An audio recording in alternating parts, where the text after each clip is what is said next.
Boker Tov U'Mvorach.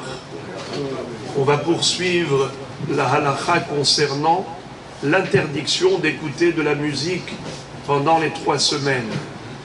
Mais il y a des exceptions. Par exemple, dans des ganim, des jardins d'enfants, où on a besoin ou des centres aérés, d'animer une ambiance pour les enfants.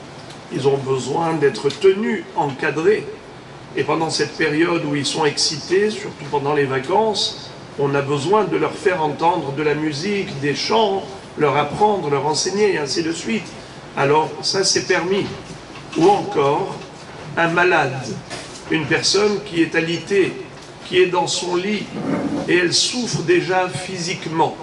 Forcément, moralement, elle souffre également, vu qu'elle se retrouve dans un état difficile, délicat. Alors la musique, ça l'apaise moralement et automatiquement ça lui donne aussi des forces physiques. On sait que tout est psychosomatique. Alors, c'est un pasouk. Lorsqu'un homme a le bon moral, alors il est capable de combattre la maladie. Donc dans ce cas-là aussi, le Rav Yalkut Yosef nous dit qu'il est permis, je vous lis en hébreu, Hole haratuk lamita, sheitav lo al yede shemi'at muzika, yachol lishmoa lechatchila shirim beyamim elu, urfuat haguf mitzvah gedolahi, ubemakom holi en le'esor. Hachamim n'ont pas interdit la musique quand il s'agit de guérir, de soigner un malade, puisque c'est une refoua, c'est permis. Également, il écrit Kaitana, un centre aéré. שבמסגרת פעולותיה משמיעים מוזיקה וכלי נגינה, ובלעד זה קשה לנהל את פעולות הקייטנה.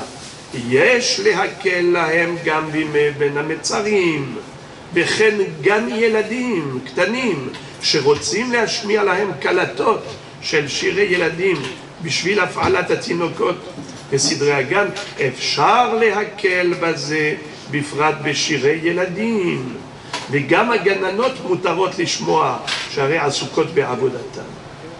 Ok.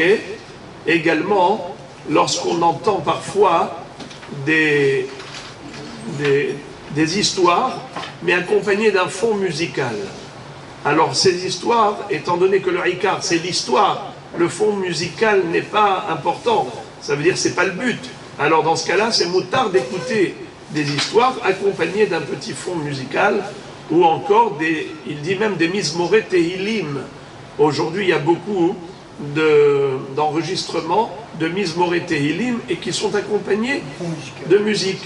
Eh bien, c'est aussi permis, je vous lis, קלטות של פרקי תהילים שמשמיעים עם מעט כלי נגינה, יש להקל בזה, שעיקר כוונתו הוא בשביל אמירת התהילים.